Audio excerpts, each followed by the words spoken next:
I'm Caleb Dennison, and this is DT Daily. Coming up, Qualcomm jumps into the smartwatch war, airless tires finally get rolling, and nature and a photographer collide repeatedly. Are you keeping count of all the smartwatches hitting the market right now? You got the Pebble, the Galaxy Gear, Sony smartwatches, and now there's a bunch of startups. But now, tech giant Qualcomm is getting into the game with their offering, which they're calling the Talk, as in tick-tock. Cute, right?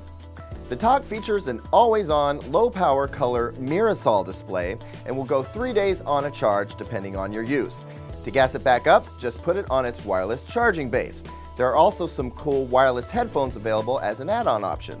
The Talk is aimed at Android users with $350 in spare change laying around. Sound like you? Then you can order yours on December 2nd.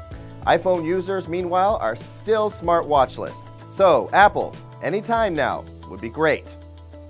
One of the holy grails for car makers and tire makers and car owners is a good set of tires that never ever go flat. After over a century of rolling around on essentially fancied up balloons, it appears that the airless tire is finally here. And strangely enough, it's not coming from a tire maker. Bridgestone, Michelin, and Hankook, they all have shown prototypes in the past, but it's ATV and motorcycle maker Polaris that has finally brought a working model to market. The terrain armor tires, as they call them, are direct offshoots of what the military has been using for a while now, and they come on a $15,000 quad, not a car. But we can see how this tire tech could be coming to a sedan near you, and soon. The design has a lot of positives: a quieter ride, longer tire life, and they're even greenie friendly because you only replace the tread, not the whole tire. And of course, there's the advantage of never having to air it up or change it on the side of a busy highway at night in the middle of a monsoon. SUVs seem a natural match for such a tire, so we hope they hit the road, and soon. And finally, have you seen this yet? You know, national parks are a goldmine of photo ops with wildlife, but we're betting James York wasn't counting on a close encounter of this type.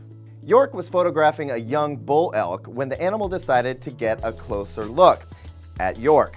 After sniffing around a bit, the elk lowered its head and gave York a few dozen headbutts.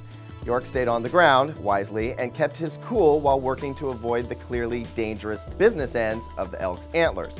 He even managed to grab a few close-ups. But eventually, he sought refuge in a car, and the elk moved on. But not for long. Park officials said they had to put the elk down because people had been feeding him and he'd lost his fear of humans, which would be a bit more problematic if he'd grown into a 1-ton, 12-point head-butting buck. York said he was sad to hear about the elk's death. So, when you see wildlife, do get the shot, just don't feed them. They can do that on their own. And that's DT Daily for today. We'll see you tomorrow.